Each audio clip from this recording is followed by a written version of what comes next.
शहर में बढ़ते हुए बदअमनी, मनशियात की रोकथाम और पुलिस इंतजामिया के सुस्त रवैये के खिलाफ सिंध तरक्की पसंद पार्टी की जानिब से शहर के मेन कोटमुड़ी चौक पर एहतजाजी धरने के तीसरे रोज़ रहनुमाओं कारकुनों की जानिब से हाथों में पार्टी के झंडे उठाकर सख्त नारेबाजी की गई। उन्होंने मुतालबा करते हुए कहा कि शहर को मुकम्मल तौर पर मनशियात से साफ करके शहर में अमन अमान की फ़िज़ा बरकरार रखी जाए।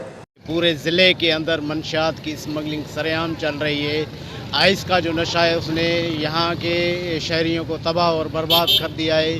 कई ख़ानदान तबाह हो गए हैं। हमारा मुतालबा है कि जो भी मंशियात स्मगलिंग हो रही है उसको बंद किया जाए। यहाँ पर जो जुए के अड्डे हैं उनको बंद किया जाए। यहाँ पर जो फहाशी के अड्डे हैं उनको बंद किया जाए।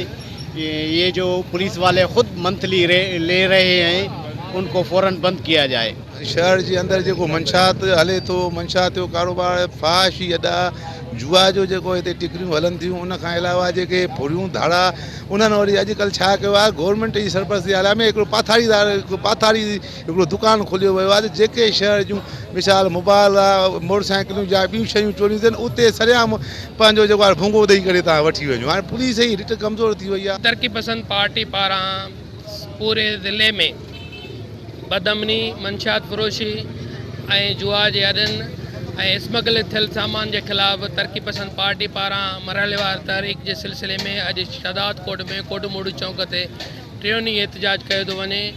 असां इहे मुतालबा खणी निकिता आहियूं। पूरे ज़िले में असांजो मुतालबो आहे त समूरे ज़िले मां बदअमनी ख़त्म थी वञे।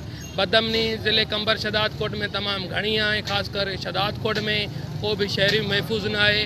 असांजो मुतालबो इहो आहे त पहिरियों मुतालबो इहो आहे त शहर जे अंदरि मंशियात फ़रोशी खे बुझो ॾेई इंतिज़ामिया जेको आहे शहरनि खे बेचैनी ख़तमु कई वञे।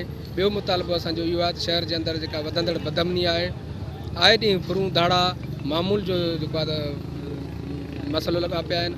इन जे हवाले सां असांजो मुतालबो इहो आहे जेकॾहिं इन ते कंट्रोल न कयो वियो त तरक्की पसंद पार्टी तरफ़ां तहरीक जो दायरो अञा वसी कयो वेंदो।